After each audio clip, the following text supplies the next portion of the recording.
Yo, Jensen. Alright, let's do it, lads. Oh, they're going mid, they're going mid! I'm watching. I'm in behind. I'm up, bro. You guys are 4v4. Play slow. Yes, ult him. I can ult him up. Support trade. Yeah, look. No flash. No flash. Vlad, no flash. I'm going blind. I'm with. Go for Vlad. I'm on Jim. I'm dead. Push it back. Back. I'm on R. I have Jie.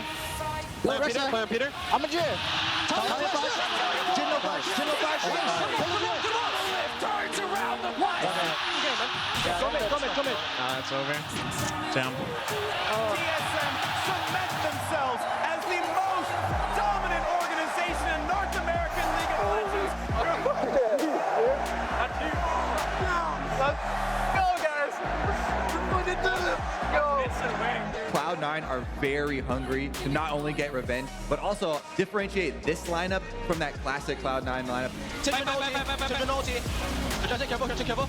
I'm on Camille. I'm dead. Back. We can end the game bar.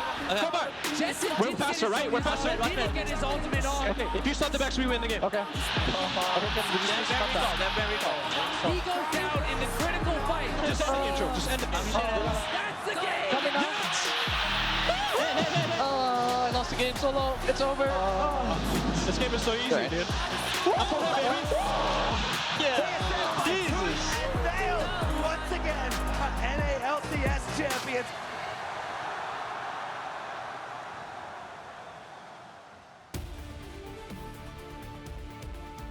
These teams have met time and time again. Some of the biggest moments in LCS history have been delivered by these two teams staring across each other on a stage. And welcome back to the LCS Countdown, where we've got TSM and C9 clashing in Game 2. And while most C9 fans might think of that roster that competed yesterday as the most iconic C9 roster, you've now got Licorice, who is the most senior member of the team, been that transitional player, and he's dominant.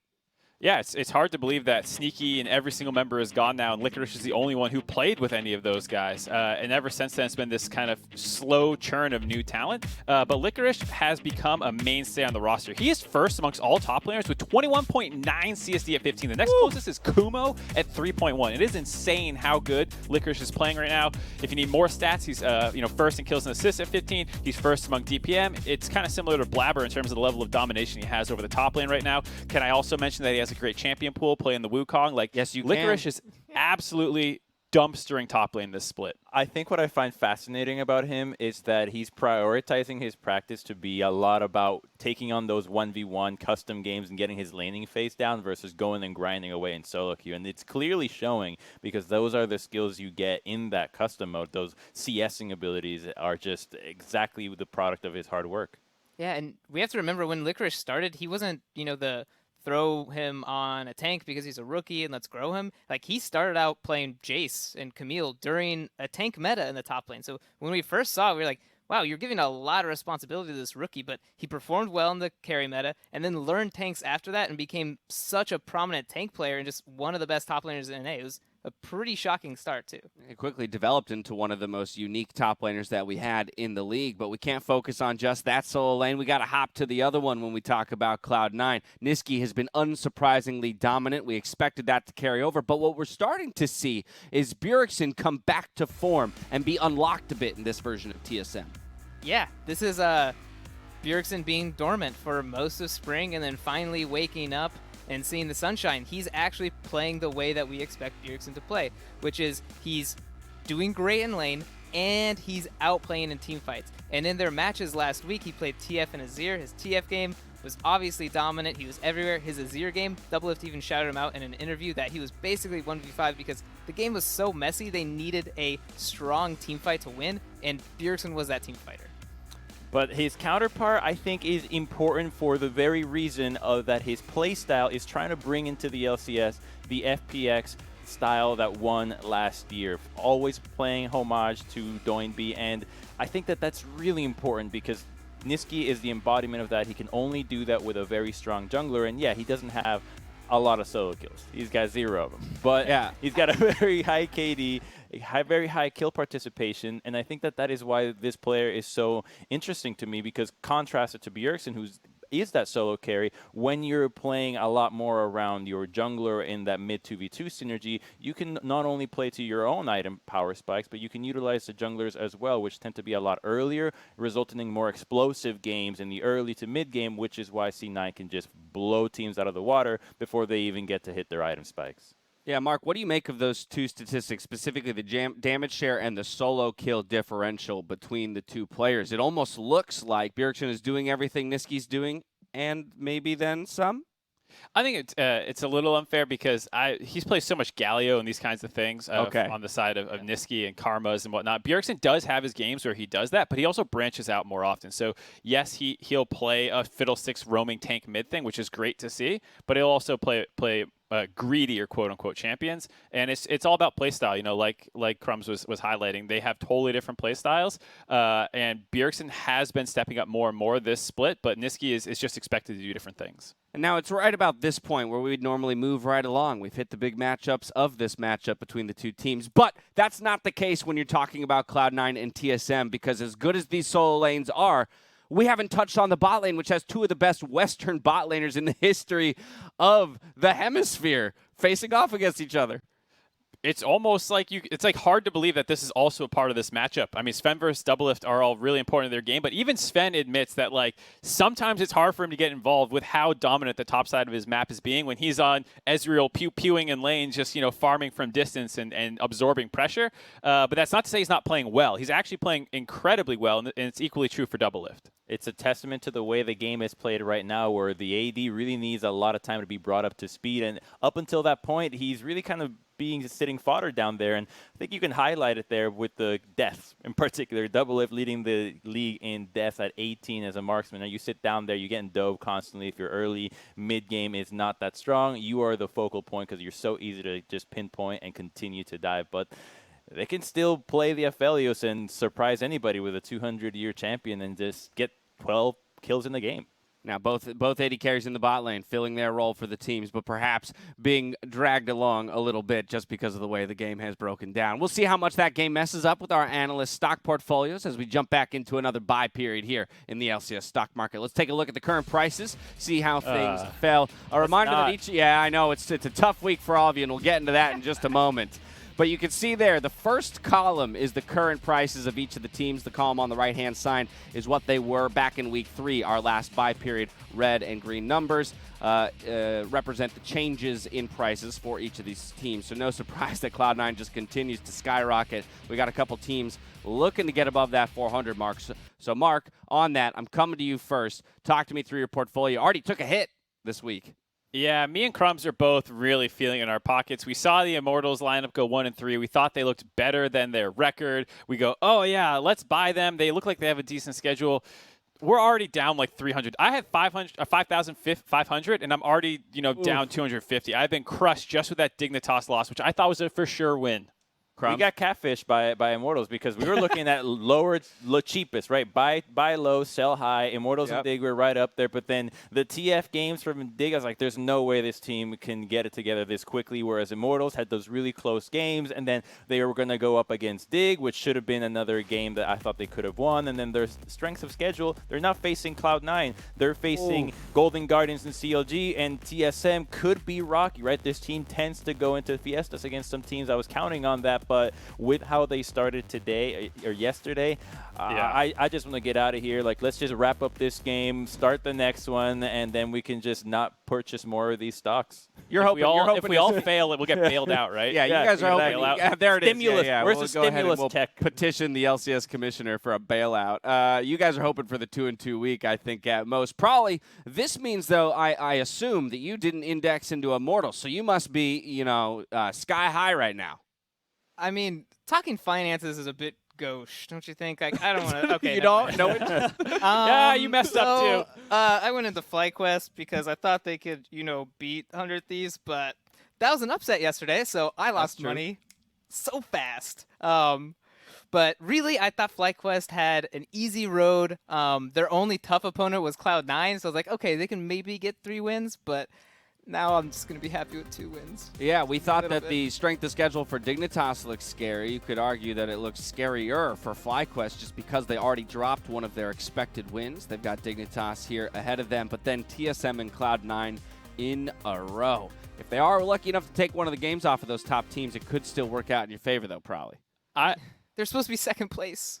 I'm so excited to watch that Dig game. After Dig has taken all my money, I want them to do the same to Prolly. I'm a huge Dig fan for the next game. Oh my god. There it is. There it is. You heard it here first, rather. That's going to do it for us here on the State Farm Analyst Desk. Let's send it over to Freak and Ezreal for Game 1. Thank you very much, Dash. Welcome to the LCS Summer Split. I am Freak. Ezreal, are you ready for our first game? No. Okay.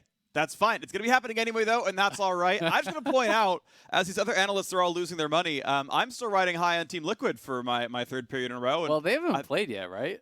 yeah, but that means they haven't lost money yet, unlike those chuckleheads on the analyst desk. Yeah. I'm also all in on Immortals, so ouch. I too am a chucklehead. That is fair. It's okay. I'll be the one voice of reason here. Maybe Dash played along as well. Either way, though, I think it's going to be a very fun game here between Evil Geniuses and Golden Guardians, teams that both came in, I think, expecting to do well this split, right? EG off of a very strong regular season, one of only 2 teams to beat Cloud9 in a game in the spring split. People ready to say, okay, let's see him run it back. Top 2, top 3, go to Worlds. Let's see you do it. Hasn't quite gotten there just yet, but there is still time to shape up. And on the Golden Guardian side, with Damonte coming into the mid lane, people are like, all right, they made playoffs last time around. This is now your split.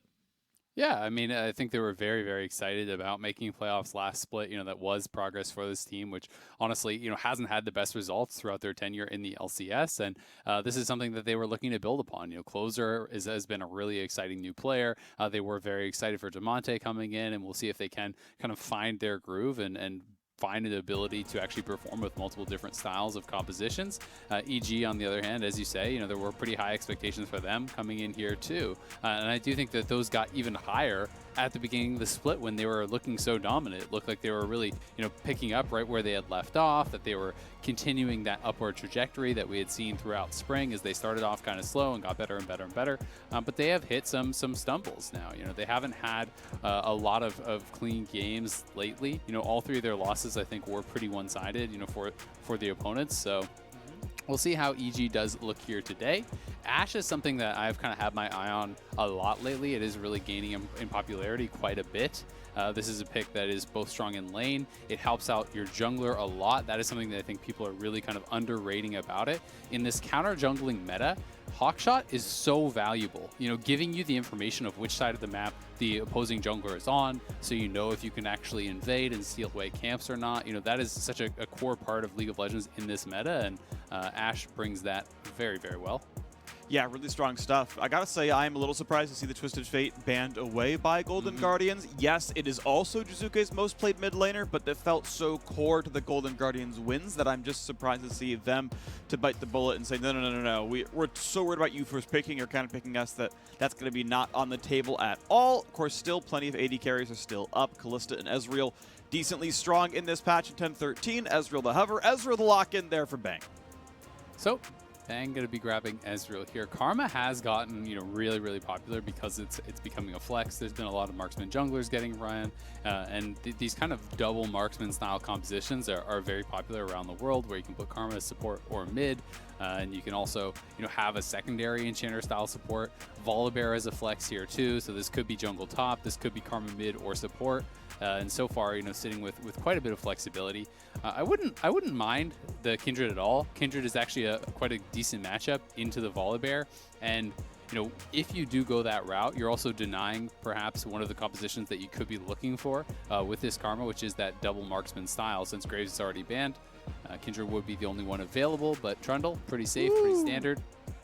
Jiizuke finally back on LeBlanc. This was the champion that he kind of remade his name for himself in the spring split. This is a champ that I think most teams did not want to let Jiizuke play ever again after seeing the spring split games, but he gets to make his summer split debut on this champion. This is a thing I had wanted to see from him for a while. I'm glad he's back here on it. I think it's going to be very, very exciting. See what he can do on this one. Of course, on the other side, we get yet another Aphelios game for FBI. Only his second of the split, but he played a lot of it back in spring as well, and FBI tends to be very good late game AD carry, especially on a champ like Aphelios. Yep, Bard, also another champion that's gaining quite a bit of popularity. Zeyzal, someone who is willing to play it. Even with Yuumi banned out, Yuumi has been going down in priority since the nerfs on 10-13, but Ezreal is getting paired with a lot of enchanters, a lot of these style of supports. I've been seen it be paired with Karma, with Bard, even with Lulu and some of these style of champions. It seems to be very common these days to pair the Ezreal with a ranged support and look for more of a poke style lane where you can play the Ezreal out more aggressively instead of just kind of sitting back and AFKing at the turret, which a lot of those melee plus Ezreal lanes do tend to be. Yeah, could be a lot of fun if they can get something else to poke out from the backline. Of course, we know Golden Guard has taken the Karma themselves, but as you mentioned, champs like Lulu still available. I'm partial to Nami. We'll see what actually comes through here. Jay's going to drop off the table here as well. Keep in mind, again, the Volibear is flexible. We don't know if it's jungle in a Trundle or top lane blind, but they say, maybe to cover that matchup, we're going to get rid of the Jace. Yeah, Zeyzal, honestly, at this point, wouldn't be surprised to just see him bring out something like the Nautilus, if that is still available. EG is fairly low in engage, and Nautilus has been a favorite of Zeyzal over the years. Braum Aphelios, very strong composition there. And if you do go with the Braum, that would mean it is Karma mid to kind of have this super powered Aphelios where you have the defense from the Braum, you have the speed up and the shielding from that Karma, and you really are looking to kind of just protect this one hyper carry style. Nautilus also, works well, but it's okay. So it's going to be Karma support. This should be Lissandra mid. I really can't see it going top. And Lissandra is kind of one of those classic answers to LeBlanc. The point and click CC, the ultimate in particular, really is powerful as LeBlanc has to dive in there. Is very fragile, but obviously can do a lot of burst and is reliant on the mobility, on distorting forward, distorting backward. And Lissandra can answer that pretty easily, so this will be a tricky game for Jiizuke.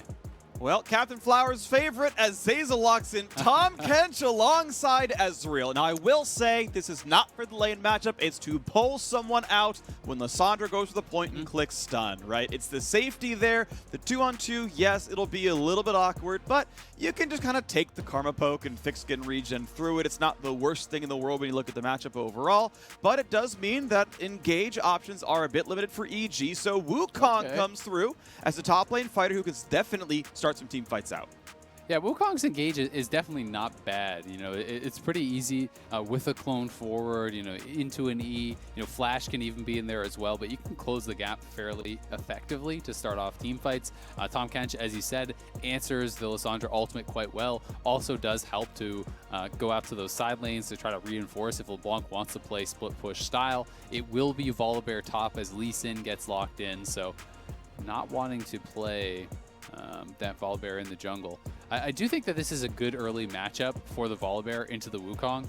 You really do want to just kind of take shorter trades as the Volibear, so that Wukong can't get as much out of that passive with really, the extended trading patterns where you start to regen a lot, where you start to get those Q cooldowns back up. But this is going to be a pretty interesting game. I do tend to favor Golden Guardians just like straight up 5v5, just because I think it's a lot easier to kind of execute on. But EG do have the ability to get picks. They do have the ability to go out probably more effectively to the side lanes with LeBlanc as well. And I will say, Golden Guardian's frontline is somewhat limited. It's at least hard to execute, right? You've got Karma Shields, that helps. Lee Sin can do a little bit, that helps. Volibear in the top lane should have plenty of stats. But other than Lissandra kind of turning untargetable once in a while, you're almost on single frontline with a Trundle on the other side and a Tahm Kench there as well to make a lot of that look pretty easy on the EG side. So team fighting, I think, looks pretty solid. I do think both comps can be quite good. LeBlanc, obviously not quite the same team fight champion, but Jiizuke's LeBlanc is so good. He finds the openings, he finds the burst, and a squishy Karma support is going to get one shot at least once in this game, I'm pretty sure, if Jiizuke's having a decent game at all. Got to be fun one to watch for, though. I'm definitely intrigued to see how these comps actually do play out. As far as starting out team fights, Wukong on the one side, Lissandra, I think the primary tool on the other. Closer, of course, can find those cool ward hops and the kicks in and all that kind of fun stuff can happen. But overall, going to be a very exciting game. I think these teams are fairly close in skill right now. I think Golden Guardians got robbed of a couple of their wins. I think their record should look a lot closer to EG's than it does today, and so I think it's going to be a fun game. Yeah, it should be really interesting. You know, some very interesting compositions. I think, you know, as you say, clear go buttons. I think always makes it kind of fun to watch, as both teams know exactly what they're looking for, know what they have to prevent, and what they have to be able to execute on. And you know, it's kind of just who's going to be able to handle that better. But I do expect EG to look more for skirmishes, more for controlling vision and finding people out of brushes with things like the LeBlanc, because I do think if you just have like a full in vision straight up 5v5, their frontline killing isn't the best. Yes, there's not like incredible tanks on the other side, but it's going to be tricky for LeBlanc anytime you go in. If you do get ulted up by Lissandra in a team fight, you can't expect to just get 100-0'd in that. So probably going to be a bit of the evasive play. You know, go out to the side lane, try to get someone to rotate, try to catch them in rotation, try to have multiple people go to one side of the map, and then look to attack the other. Okay, gonna be a fun one to watch for as we get ourselves onto Summoner's Rift for Evil Geniuses versus Golden Guardians. 5-3 versus 3-5, as both these teams will finish up their first round robin, which is play each of the other 9 teams once. And they're both going to sit around 50-50. I'm going to spend a little bit more time talking about Golden Guardians. They have yet in their history as a League of Legends team been able to finish a split above 500. They have never gone 10-8 or better. Coming into the split, I thought this was the roster that would do it. This is a team that could find 10 or more. I thought they could. Honestly, they've lost 2 games with Dragon Soul. Like, if you just finish out those games, that is 5-3 going into maybe 6-3 if you can close one out. That is the kind of start that Golden Guardians would have loved to have seen. Again, very, very close losses have kept them sub 50%, but I think the back half of the split, this game included, can definitely go well as Closer does a leashless red, as it's going to be sort of Volibear scouting for info up there. Meanwhile, Evil Genius is hoping just return to form of what they had in the spring split, where they were maybe the 2nd or 3rd best team. Yeah, and I think the Golden Guardians point is interesting because, as you say, they've had a lot of close losses. But the other thing we always have to keep in mind with that is the compositions that they drafted in those close losses, right? And the advantages that they threw away sometimes to actually not be able to close out those games. Because oftentimes, you know, in those early stages, they were drafting things like Nidalee, like Jace, you know, all early game, you know, high tempo, high pressure, and they were creating these enormous leads but kind of failing to close out. So it is obviously difficult if you draft, you know, more for the late game then to put yourself in that advantageous position, and we'll see, you know, what sort of style they want to kind of go back to. As that's a cute little mini game there. You could see as Jiizuke distorted forward, Damonte, you know, is expecting Jiizuke to distort backwards when he casts a spell. So he actually threw his Q towards where the distortion would go back to. And Jiizuke actually just held on and just stayed in for an additional auto, so dodging that out. And there's lots of little mini games in this matchup, which is one of the reasons I kind of like it. You know, as the Lissandra, you're trying to actually land the W immediately as LeBlanc distorts in to root LeBlanc and proc your Aftershock so you can have a chance of winning those trades. This is already a play as Zeyzal wants to walk up. Can't quite find the slow, but Svenskeren knows he was not spotted on the way in. Pop Sweeper early, and now Closer wants into the mid lane, but look how low Damonte is already. Under 200 HP, Jiizuke distorts away, stays alive, doesn't have to burn any summoners. FBI gets some poke, and ultimately no gank through for Svenskeren, as he is up 1 camp on the Trundle, and both ganks don't amount to too much. Yeah, Jiizuke is honestly slamming Damonte right now in this 1v1, though. It's, you know, generally not going to look this one-sided. He has been getting the better of so many of these trades, and Damonte is actually going to have to TP back already, which is pretty rough because, you know, if we could actually see Jiizuke be able to just get this wave push in, he may not be able to do it, but Svenskeren is here. So, I mean, if Trundle just shows up and they just escort the wave in, you could actually hold your TP and just be able to walk straight back to lane, you know, get a much better buy and still have that teleport available for later on. Absolutely the case. So the shove comes in, and on the bottom side, Golden Guardians a little bit low on mana. They forced Bang's early teleport. He got poked down quite a bit. FBI landed some nice Qs, huhi the same. And it means that Bang has forced to recall and burn the TP for just a cull. It's not the worst recall ever, but it means his tier stacking is going to be a lot later than he wanted to. Normally you would love to have, you know, a 1,200 gold or so first recall in Ezreal, buy tier, TP back, and then play the farm out game.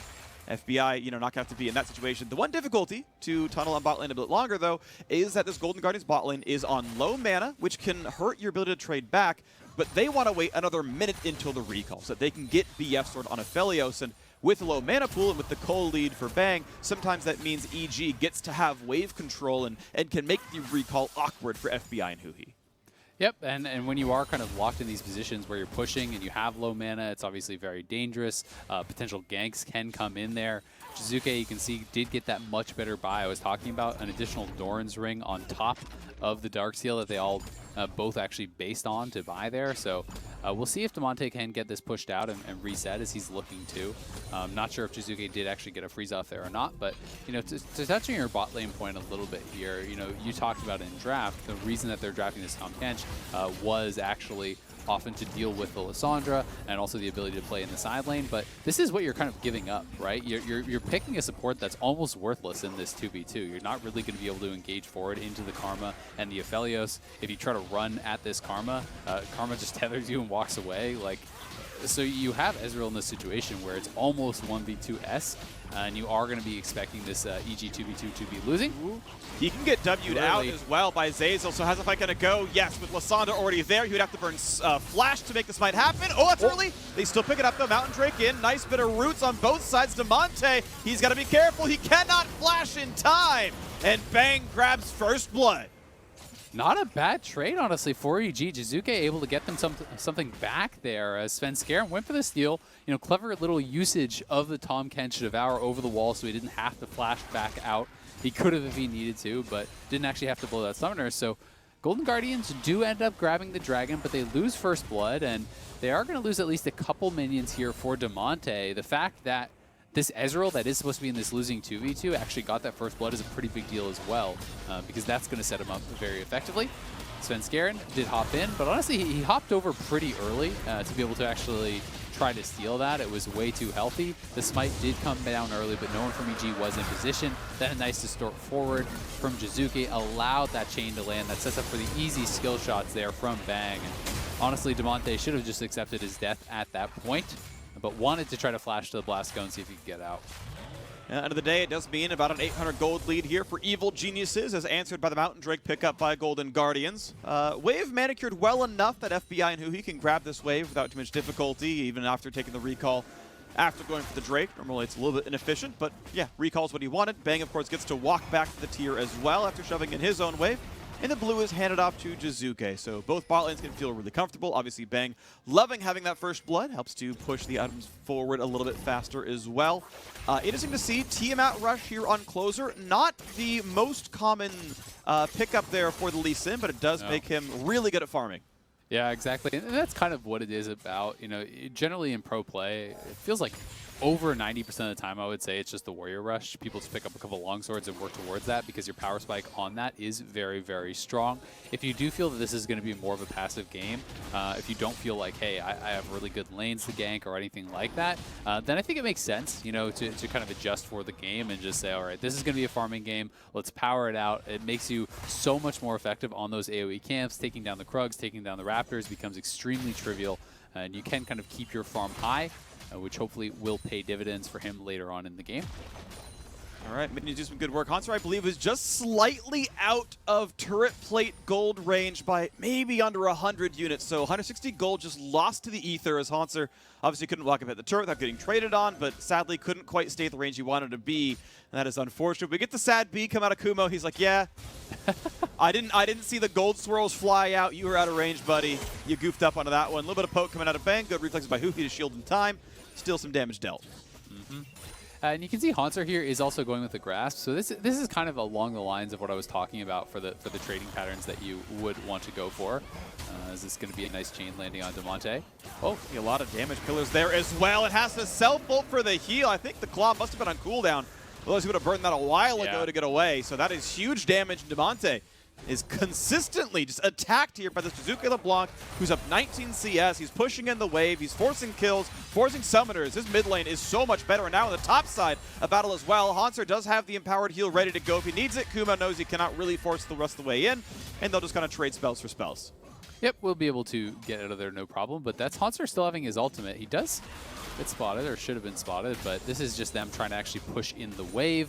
That's why he was committing the ultimate there pretty aggressively. The claw was actually used just trying to threaten Svenskeren, but he didn't end up deciding to take it, so EG was able to trade back. And it's pretty interesting seeing some of the kind of trading patterns around mid lane. Jiizuke has been looking very impressive. This is the style of champion that people would more closely associate with his success and been looking good so far. But to finish that point on top lane really quickly here, Volibear is looking for more of these kind of quick style of trades where you go in, you use your spells, you back off, you don't want the extended trade, whereas Wukong really does. And both these guys even have their runes set up to kind of accommodate that, right? You have Grasp on one side, so you can go forward, you can proc the Grasp, hit him with the WEQ, and then back off. And, Kumo looking more for the Conqueror, so Hauntzer really kind of indexing towards his strengths, and will just be trying to keep these quick trades the whole game.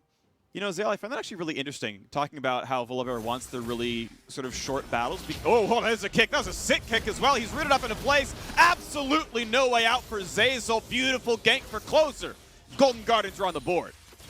Very nicely done there. Just hits him with the lane gank, and that is the bot lane doing a really good job tracking vision, knowing that there's no wards in this brush, and he's able to just walk right in, kills off Zeyzal, and gets the flash. So very well done here by Golden Guardians, and the timing is also good as Dragon is spawning. Zeyzal does have his ultimate to try to get back out here on the map, so it won't result in a free take. Ooh, Damonte wants in. He's going to land the Sonic Wave. A flash to get away. The board hop to chase. One more auto will do him in, and that's a kill picked up. Now Svenskeren's got to be respectful. He's got a flash. He's got some bonus outs from the ulti, and Zeyzal's nearby as well. But that is the big play. Damonte claws in, sets at the CC, and Closer knocks down that second kill of the game.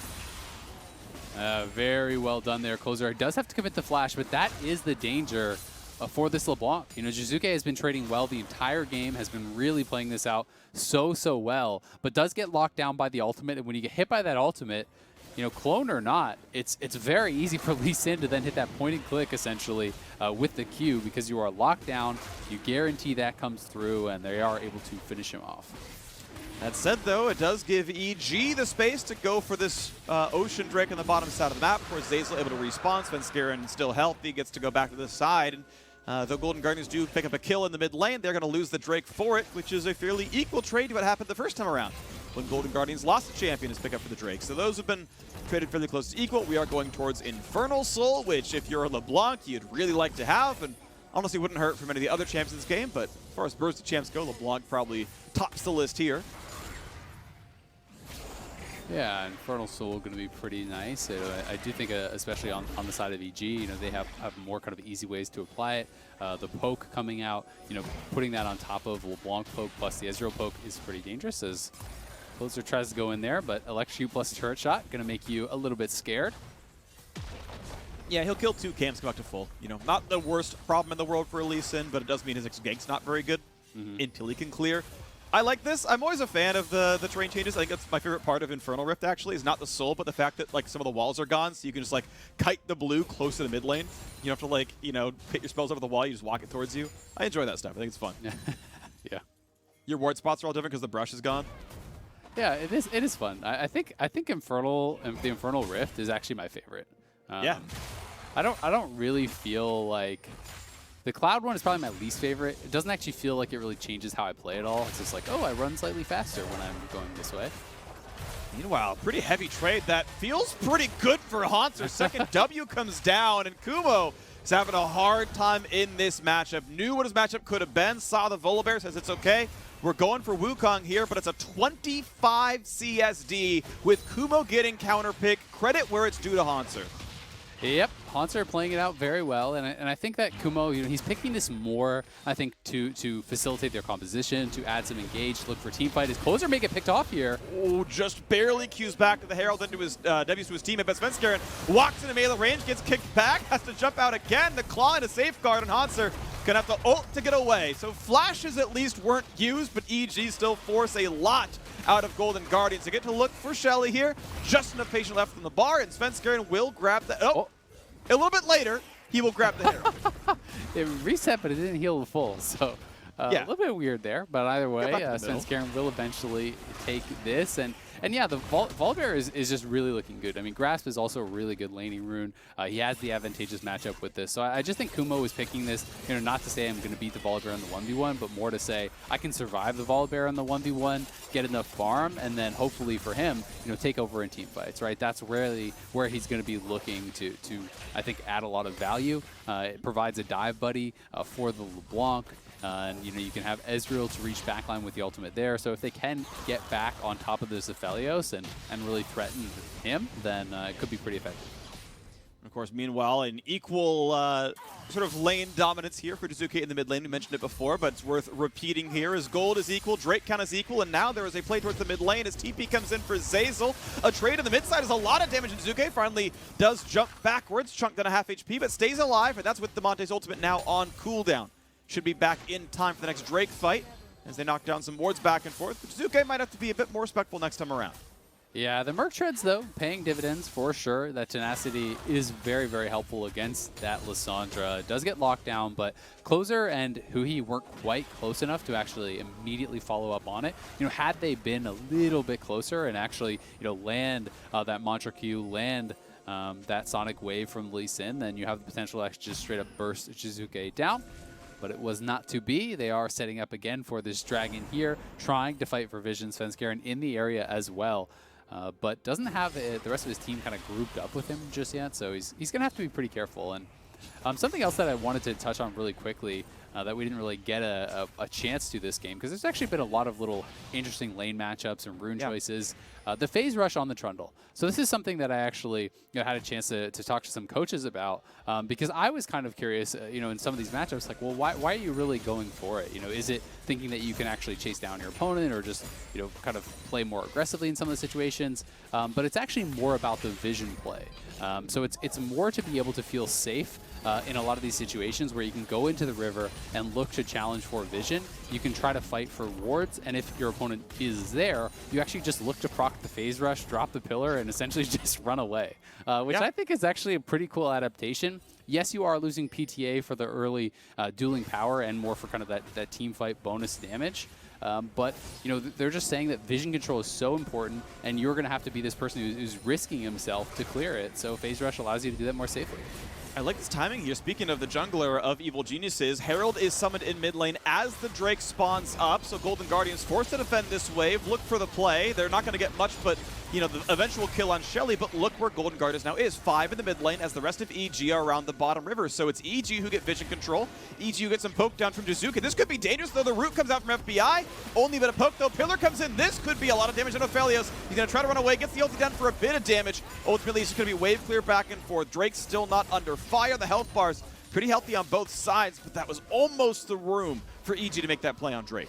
Yeah, they did drop Shelly, but then they didn't want to aggressively actually start up the Infernal, so they didn't really get much out of it. Jiizuke is going to have to TP back now, and this is a 5v4 at this point. Wukong, he's rooted. Here's Tahm Kench on the backhand side. A lot of CC, but Kumo's going to be shut down. Now Svenskeren has to be respectful. Again, has the ulti on, has some stats. Volibear back into the front line, gets a chop, and Svenskeren nearly dies. Now Zeyzal Closer's going to get dropped. Well played by Jiizuke as Zeyzal now flashes out. A quick root comes in for Damonte, sets up for one. Bang over the wall, stays alive. Jiizuke could go for it again. 3 versus 4 on the map. The problem is the jungler of Golden Guardians is dead, which makes the Drake fight all that more difficult. Unbeknownst to them, Svenskeren doesn't have smite, but that's not knowledgeable right now. Ulti's not going to land for Bang. 3v4, the poke keeps coming in.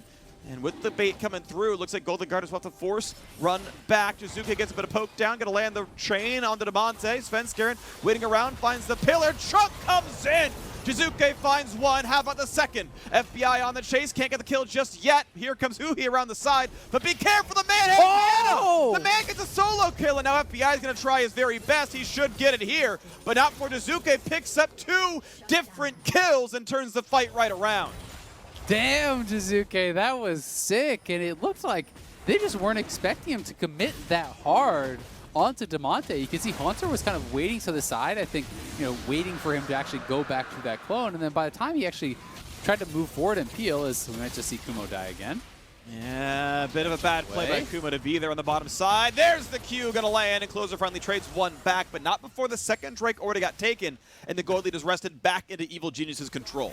That is honestly kind of just the magic of Jiizuke. It felt like EG really handled that whole dragon fight pretty poorly, to be honest. They were very spread out, and then Jiizuke was basing. The rest of the team was all split up, but still moving forward. And oh man, well, goodbye. Okay.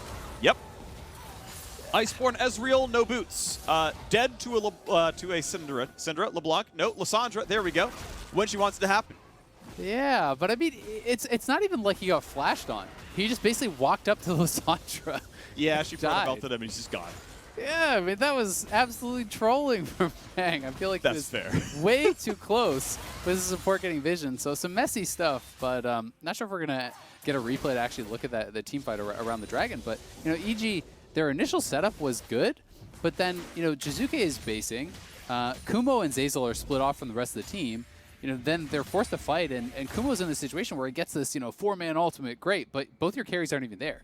You know, Bang and Jiizuke were both not there, so he essentially just died for free, and they're able to fight their way out of it because Jiizuke got multiple picks there, and he's the one that actually burst down Closer. Then he gets 2 more kills before giving up his life at the end of it, so EG does come away with that dragon because of some of those miracle plays from Jiizuke, and that's one of the things that I think makes him such an exciting player, such a special player, because he does truly bring the solo carry threat. You know, he is someone who can just make that play, and he just decides the game. Beautiful to see Jiizuke back on comfort. Brought it up in Champ Select. I'm glad that it paid out as well, because this man is a treat to watch. Dominated his lane, did well in teamfight. Closer once in, and he gets the 2-for-1. Kicks in Zeyzal, the shield comes in. It's not going to be enough. Absolutely beautiful nose. No. I kick the Tahm Kench. I do not kick the Ezreal. Hauntzer wants in as well. Stun's going to land. Is there enough follow-through? Not just yet, but Bang is low. The turret is even worse. Soft. Golden Guardians, proactive in the mid-game, something they were lacking in the first 4 weeks. Yeah, able to pull off that dive there, essentially, killing off Zeyzal. Very well done. Jiizuke, though, is up on this top side, splitting on the LeBlanc. There's not going to be, you know, really a great answer for him. You can send Lissandra up to wave clear, but Jiizuke has been kind of winning that 1v1 the whole time, and will end up being eventually that trade. We have Kumo on the bottom side trying to push in this wave here as well, so EG will lose something mid, but get something back on the other side. Okay, so look at the gold yet again. Right now, 1,300 gold lead to Golden Guardians. They are down a Drake. They can pick up the next one most likely with teamfight prowess. Look at this, the fact that Hurricane is done for FBI. That's the first big power spike for Aphelios you start to feel really good about. Obviously, Ezreal done with the Muramana is going to feel really good there as well. So definitely scary for both the AD carries. We're going to see what that ends up looking like. But it does feel like Golden Guardians having a bit more control over the mid game. So they're kind of 4-on-4. Looks really good. The difficulty is, as you mentioned a second ago, the 1-on-1, the Jiizuke side lane pressure. This is what has been so much of EG's success in spring, is this man taking the game into his own hands, and he's poised to do it again.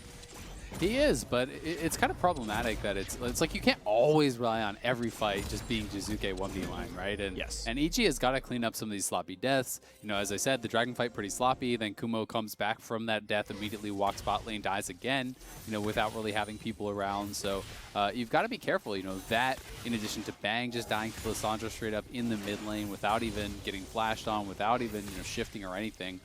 You have to be respectful to your opponents because Golden Guardians does have the easier comp to execute. They do have, I think, the stronger 5v5. So it is going to be a little bit tough for EG if they can't clean this up. But if their 4-man squad can just disengage, you know, and buy time, which they should be able to do. I mean, you have Tahm, Kench, and Trundle. Ezreal is very evasive. If you can just kind of hold on, you can buy time for Jiizuke to make stuff happen slowly in those side lanes. I think you might have seen right there Phase Rusher work. Not sure if he procced it or not, but you saw the chain come out from huhi, and Svenskeren had to walk away as fast as possible. Might have just been the W movement speed, but regardless, it's, yeah, there can be threat on this Trundle. He's only got Magic Resist in the inventory with a Cinder Hulk there. Ninja Tabby not going to be enough to keep you alive against Aphelios. FBI is going towards Death Stance. Another fight in the bottom jungle. Damonte really wants in, locks down Kumo, but no one is around him. He's going for the solo play and is forced to flash out as no one was in range to help. Still a lot of damage on Svenskeren, who has to burn the ulti onto Hauntzer to stay alive. Kumo trading yet again, and here comes the teleport. Here is Jiizuke joining in when health bars are low. Huhi's days are numbered. Exhaust comes in, FBI wants it, and the flash comes out of Jiizuke. Hauntzer in the front line, knocked up into the air. Ults to get some health back and to disengage, but the recalls aren't going to come through. Hauntzer struck down, and Jiizuke finds the kill. In goes Kumo, knock up into FBI. Can they get any more? He's able to kite away and stay alive. 4v5 of the team fight, but the health bars not too bad on Golden Guardians. Damonte finishes the recall, and he can TP back in himself, but without the ultimate if he wants it. Right now it's going to be the Drake staying alive, but again, EG 5v4 can start pushing down into the river. That was a really close fight. Kumo also going to base. He does have his teleport. Jiizuke, it looks like, is actually just taking this red buff. I don't know if he's going to take it or give it to Bang. If he did take it, it would just be for that health regen, you would assume. But they are trying to set themselves up to have Bang poke out Golden Guardians. Golden Guardians looks like they just want to try to rush this down before Kumo can get back. Wukong showing up, now the same for Lissandra. Here comes the battle, 5-on-5, nicely smited away. But the Golden Guardians jungle, Damonte comes in, looks for the crowd control, not just yet, there's the ulti. That's Zeyzal getting jumped upon and killed. Jiizuke low, but stays alive. Yeah, gotta be careful. That's gonna be a second kill coming through. Closer can do it all. 2 kills plus the Drake secure, and now Golden Guardians feeling comfortable in this game yet again with the 1,000 gold lead tying up the Drakes. That should be Baron. I think they can just run straight to it. Svenskeren had to flash. He's incredibly low on health, and it's a 5v3 right now. EG took so long to actually go back to that dragon, then they kind of half forced it. They started hitting it, but Closer was in range, and I don't think there's any way Bang can actually stop this. Maybe not. 1v5, he can obviously kite very well. Iceborne Golem plus Red meets Damonte! He's going to stop one. Svenskeren walks to the front line. They re-engage on him, and now Bang's going to be careful. Jiizuke is around. No jungler should make this fight easy, but huhi is low. Closer kicks out, and he's so dangerously low. Will he die to Baron? Bang picks up one. Oh, it was close. He gets the smite, but Jiizuke could pick up some kills as here comes the squad. Zeyzal on the front line. FBI, he's certainly going to be grabbed up, and they might not stop the Baron, but they will certainly kill all of Golden Guardians.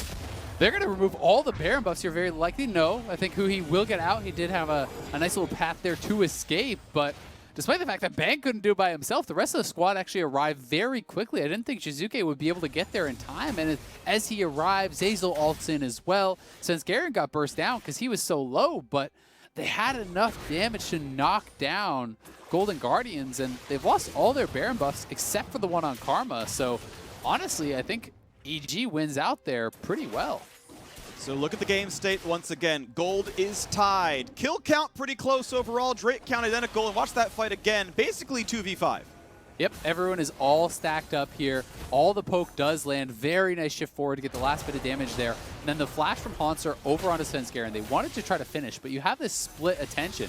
And you're trying to still finish off the Baron because it was still at a couple thousand health, but now Jiizuke is killing you. Hauntzer has died to Bang, and this split focus becomes so difficult.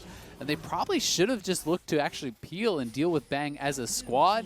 Instead, they do not. Jiizuke is killing off members in the pit as Bang is kiting out and killing off Hauntzer. And then once Zeyzal arrived, FBI was easy pickings because Zeyzal had exhaust from the spellbook. Yeah, definitely a tight one here as we recollect and look back at the game. I'll at least give Golden Guardians credit for the fact that they at least played the same objective together. Maybe the better call was peel into the Ezreal, but at least they said, no, we're finishing Baron, be smart, make sure we don't let Closer die, someone else tank the damage, okay, land the smite. Yes, the fight then went badly, but at least it wasn't they lost 4 and the Baron, it was they lost 4 but got Baron. So the gold is equal, and we go back to a game at a fairly reset state where the Baron buff power play, yeah, not exactly gigantic, obviously when you lose half your team. -600. You know, a little bit expected. A little bit expected based on what we saw from that fight. It's at least still a close game. Next Drake spawns in 2 minutes without a Baron buff on it.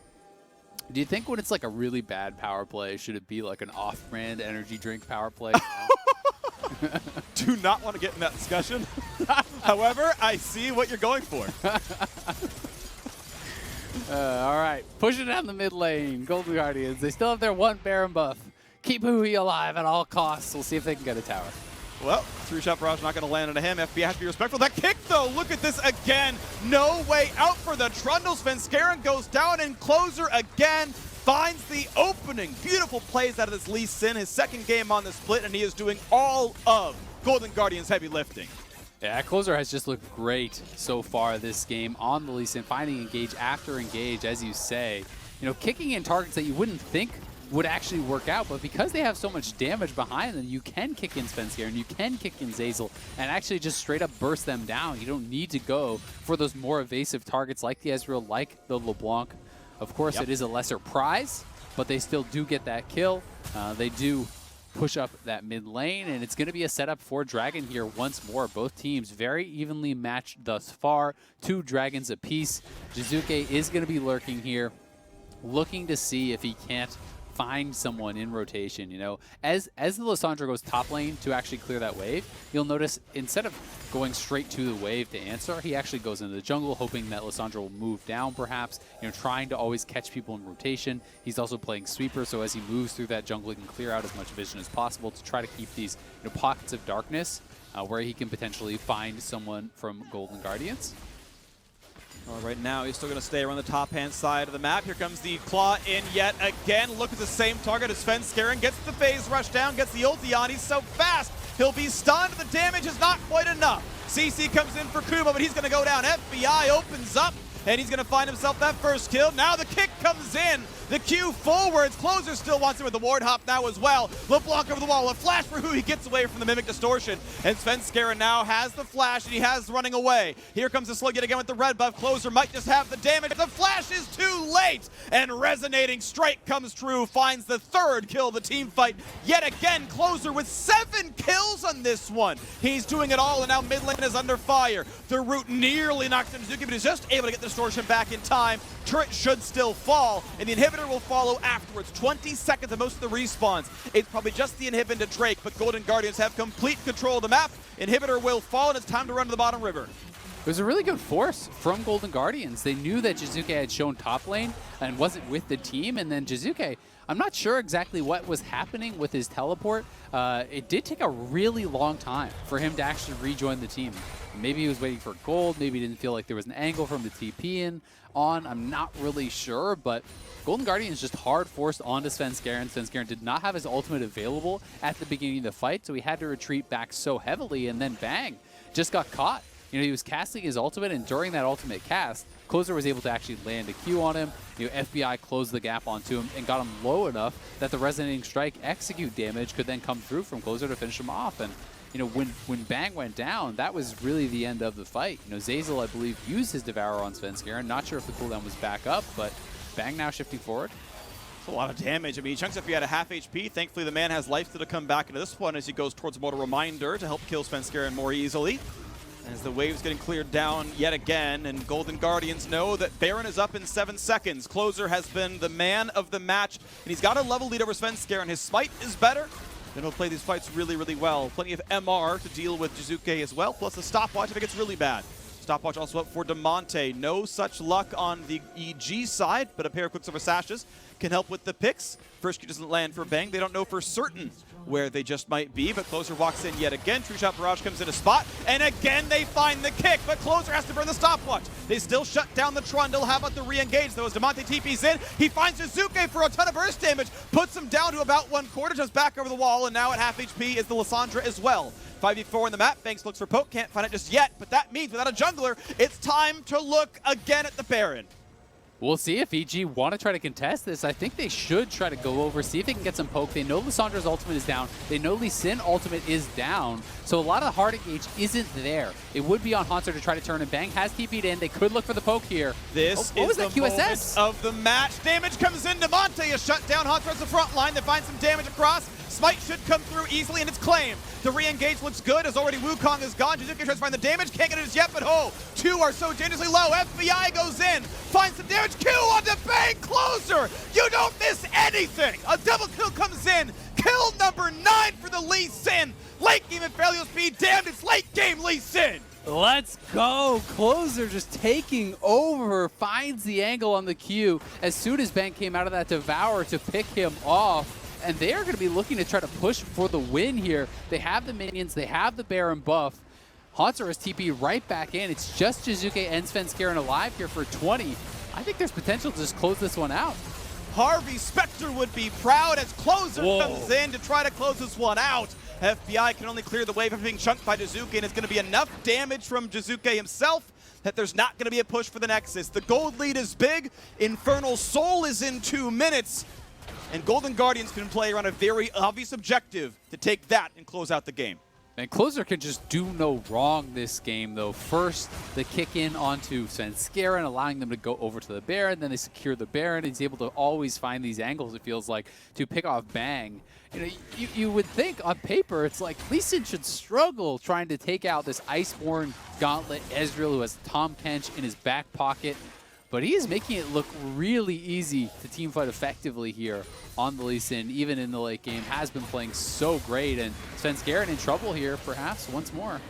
Not going to burn the ulti this time around. They figured, nah, Trundle tanky enough, not our ideal target, but hey, bot lane can be under fire. Baron buff obviously still on for 1 minute and 15 seconds, means some more global gold to pick up here.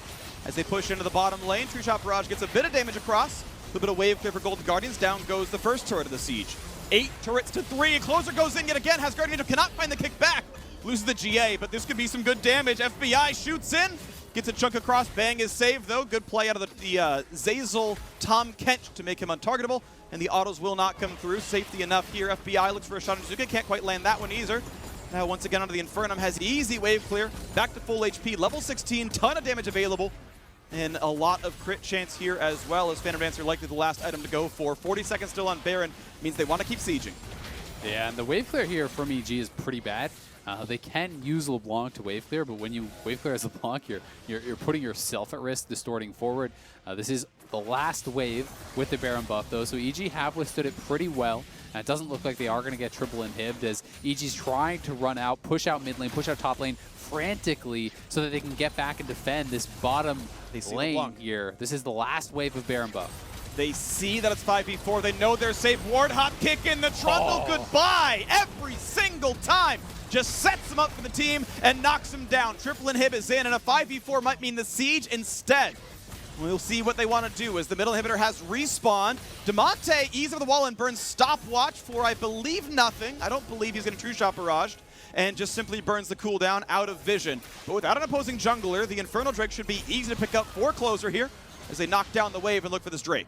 Yeah, it feels like EG have to contest, though, and again, they're kind of caught out of sorts. You know, Jiizuke is off on the side. He stayed very long up in that top lane, pushing out that wave. Doesn't look like they can even get over there to try to do anything. So will be solo going the way of Golden Guardians, and it feels like at this point they've pretty much got this game wrapped up. EG just hasn't been able to be right place, right time. They, are obviously in a very difficult spot where you're getting sieged on. It's hard for LeBlanc to find angles of engage. It's hard for LeBlanc to come from surprising places, and it feels like any time Jiizuke isn't with the squad, immediately Golden Guardians force. They don't wait. They push their advantage. They look to take towers. They look to dive. They look to get kills, and same story here. As soon as he shows top lane, they find a kick on Svenskeren. They take that inhib, and that's that. All right, red buff on, double inhib down. I will say that with the inhibs down and no objectives being taken instantly by Golden Guardians, this is gold and XP flooding into the pockets of evil geniuses. If you don't get to do anything for long enough, EG does catch up. Ooh, that was some damage. Mid laner's going to stay alive. Jiizuke is fine. We can see the Golden Guardians are going for the siege. Jiizuke once again finds info. Doesn't get picked off by Damonte. Mid lane cleared in again, but of course wave clear is pretty good when you're not against a Baron buff. That's not spawning for 90 seconds still, but Golden Guardian's going to shepherd into the mid lane. Closer looks at it, says no, not just yet here. Level 17 on the Lee Sin. Playing around the sides, good poke out from Bang. Gets about a third of the health bar off, and now FBI gets to attack this inhibitor. No defense like to be had there, as in goes the front line of Hauntzer. Decent damage across the Svenskeren, and Hib's going to fall. Waves will keep flooding in. Watch out for Jiizuke's poke, again hits Damonte. Svenskeren down a half HP, though FBI gets the ulti in. Lands on 2 targets, and now Kumo is dangerously low, has to jump back to the wave. That means the siege can continue as minions continue to flood in. More troopers coming in from the top and bottom lane as well. Bottom turret down to 1/3 HP. Top one starting to take the attacks there as well. FBI feels comfortable, puts the attacks in into Zeyzal. Drops down to half HP as the turret takes some damage. A good pillar comes in. There's the knockup, and there's the shutdown. down. What a great engagement of Kumo, and a great follow-through from Jiizuke. Now it's 4v5. Favor of Evil Geniuses. Kumo locks up for some more damage. In comes Hauntzer yet again. Onto the back line, forces a stopwatch, a kick back. Doesn't get a kill just yet, though. As huhi forces a flash away, Kumo finds a second kill. Close, got to be careful. Getting dropped low by Svenskeren, and in comes Jiizuke for another. And then start cleaning house here. Evil Geniuses looking to close down the ace as there's nowhere for Hauntzer to go. All 5 kills picked up, and Baron's on the board in 15 seconds. What a heroic flank there from Kumo. I think it was that pink ward just outside their base that actually got missed by Golden Guardians, and was able to TP over to that, immediately finds the engage over onto FBI. That really felt like the only chance they had to take him down. They are able to make it happen. They are able to grab the Baron off the back of this as well. So another lease on life in this game. Golden Guardians still in control with that Evil Genius's base shattered and the Infernal Soul. But EG are going to have a chance to stabilize and start to get some of the benefit of all those minions pouring into the base, as you were talking about. They will start maxing out all these players' builds. They will be in a position where potentially they can make some magic happen. And here it is one more time. TPs to that pink ward outside the base, has the home guards, clone straight on top of FBI, lands the engage. The follow-up is there immediately from the LeBlanc, from the Ezreal as well, nailing that damage down onto him with Aphelios out. That was the main threat. That is the guy that they've been struggling so much to actually deal with, so they can start to get really aggressive. Bang, shifting in aggressively. Kumo flashing in to finish off a kill, and AG are able to pull off the miracle base defense here and get the ace plus the Baron. A big swing in gold. Absolutely huge play. Pillar, of course, helped as well. It locked FBI into turret range. It helped the LeBlanc get into range himself, and FBI just flashed way too late to get away from that one. So Baron buff is on. Red will still be stolen, and it looks like Golden Guardians still feel like the comfortable team. Yes, they're against a Baron buff on 4. That actually makes the gold lead very interesting, because you've got the Infernal Soul on 5 on one side, the Baron buff on 4 on the other. The gold otherwise nearly identical. Golden Guardians still feel like they are the comfortable ones as the super minions flood in from the middle and bottom lanes. And we know the Elder Dragon spawns just as the Baron buff times out. Hauntzer goes for some poke, gets hit pretty hard. Jiizuke is still such a big threat. I mean, Jiizuke is 6 items with a 25 stack Mage Eyes and a Death Cap. So this is about as strong as you can get. He also has the Sorcery Elixir. So, I mean, look at that poke that he got on Hauntzer. He has a Spirit Visage and a Death Stance, by the way. It's not as though this is a squishy target. So if that was really anyone except Hauntzer, I think they die from full. And that is the reality of this LeBlanc right now. So it's going to be on huhi to preemptively shield as he sees LeBlanc going forward. You have to be on point with that. Make sure you have those shields down. Make sure you can land the exhaust immediately if he does come forward, because Jiizuke can pretty much one combo someone. And despite the fact that Infernal Soul still is a very big advantage, it's not a big enough advantage to make up for your Aphelios getting one hit. Yep, that's going to be the danger here. So top lane looks like the object of attention here for Evil Geniuses. They walk around trying to find someone to kill. Can't get that one. They deal some damage to Krugs, but it's not like Bang needs money or XP anymore. He's full build. Same for the opposing AD carry. Mid laner done on the one side. Obviously, Jiizuke is as rich as it needs to be. FBI should stop farming, give the money over to Damonte, Closer, and Hauntzer to let them flash out their items. See how much more that can happen, because now where the gold goes matters, right? Every minion that Jiizuke kills doesn't do anything for Evil Geniuses. The same goes true for FBI.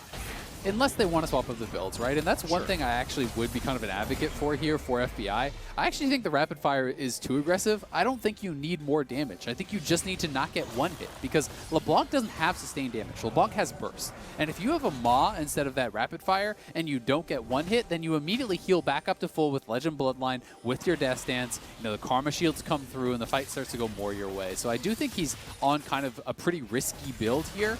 With that rapid fire, I would prefer to see him go a bit more defensive when LeBlanc is such a threat. You're just depending on that Death Stance.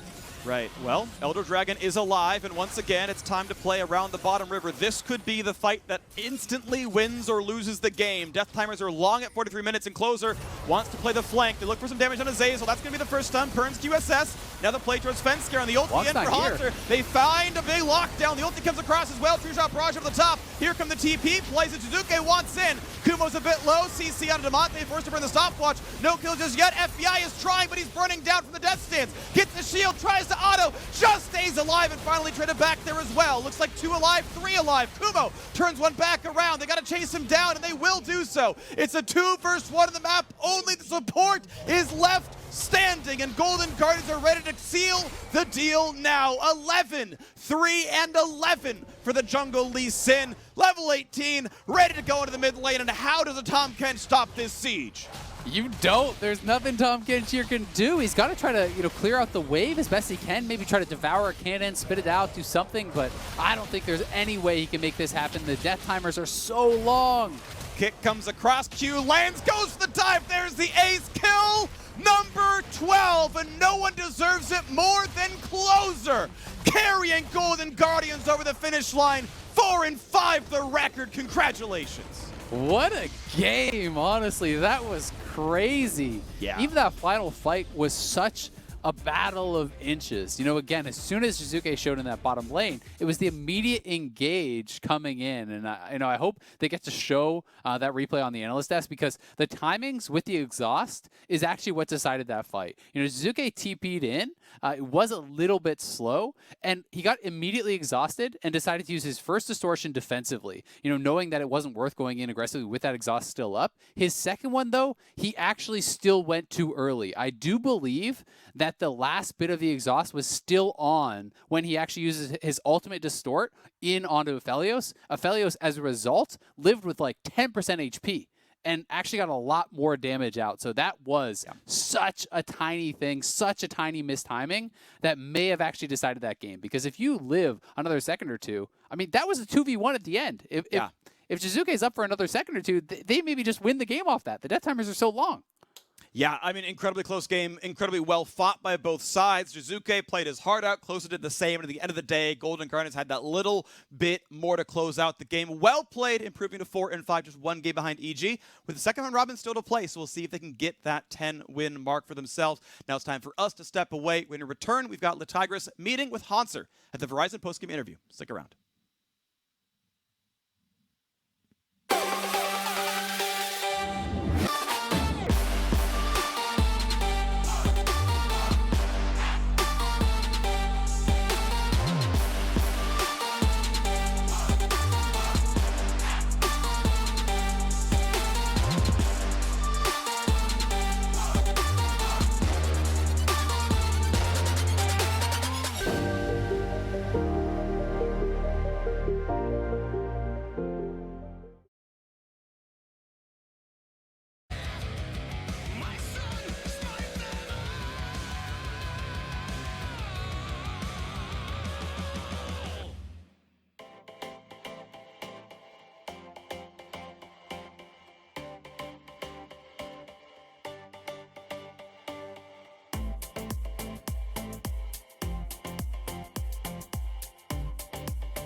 Welcome back, everyone, to the LCS. I am here with Golden Guardians Hauntzer to talk about that victory for your Verizon post-game interview. I mean, I have to start off with the final moments of that game, right? It was absolutely insane. So why don't you just walk me through what was going on with you and the rest of the team as you went ahead and closed this out against Evil Geniuses?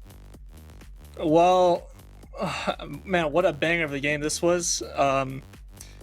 After we failed to take their base and they got Baron, like, we really just knew, like, next, like, the game's going to be decided off of one fight. And so, you know, we tried to contest Elder. We realized, like, LeBlanc was split a bit and tried to force a fight on mid. Ended up working out. It was still a really close fight. And it was just a game of inches. And we just went out in the end. Yeah, and it's a victory that I'm sure has you elated to some degree, but it was pretty intense all the way throughout. The thing that I'm most curious about is, with it being very clear that for Golden Guardians, a lot of the identity is surrounding the 2v2 and the jungle mid relationship, how does that affect you and the role that you play within the team when trying to push towards these victories? Well, my role is basically just to be as consistent as possible and just do my job. I know, like, if I get resources, I'll carry. I know if my bot lane gets resources, they'll carry. Our mid jungle is just looking to provide for both side lanes and just play for themselves as well. So, yeah, I mean, I think they're pretty strong. They could have played a little bit better today, but, you know, they did their job and we ended up with the dub. Dub's a good thing to have. And I mean, part of that required your team to focus down and make sure Jiizuke couldn't get in the middle of the way towards that victory. So when it came to the fights themselves, or even trying to focus on those objectives, what were you doing as a team to make sure you were shutting down Jiizuke or bang with his late game potential? Every team fight, we're like, guys, someone's gonna mark Jiizuke, mark LeBlanc, make sure you can't get on Aphelios, and, you know, we're just trying our hardest to keep that in mind. Try to deny him as much as possible. We tried like that in the draft too, but they decided to early pick LeBlanc, and I think it was a bit of a weird situation, but, you know, it worked out. Now, these games are very important for Golden Guardians in the sense that early on in the split, some were thinking, oh, they're better than their record holds. And then obviously some losses that didn't go the way for you guys. But now you're taking a game off of one of the teams that was the strongest in the spring and still in contention for that second place spot. What are your expectations for your team, and how are you feeling just about where you stand now collectively within the split?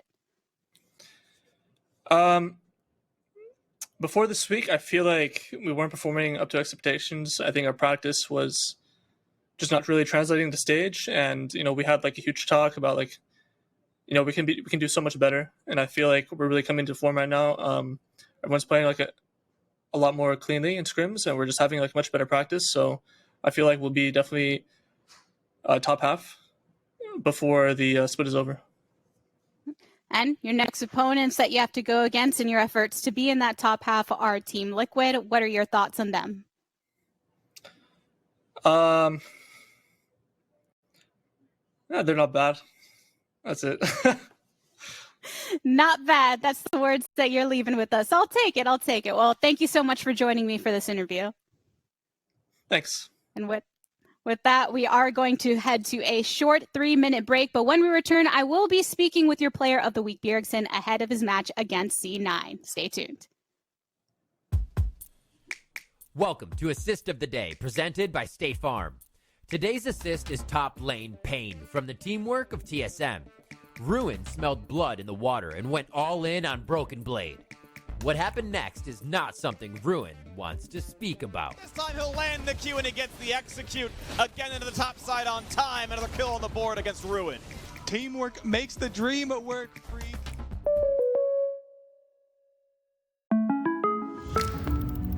And we've upgraded her with the Sonic Shield and holographic mapping drones. Impressive. There is one more thing.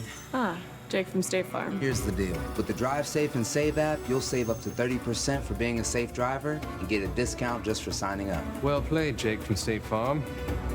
As usual. When you want the real deal, like a good neighbor, State Farm is there.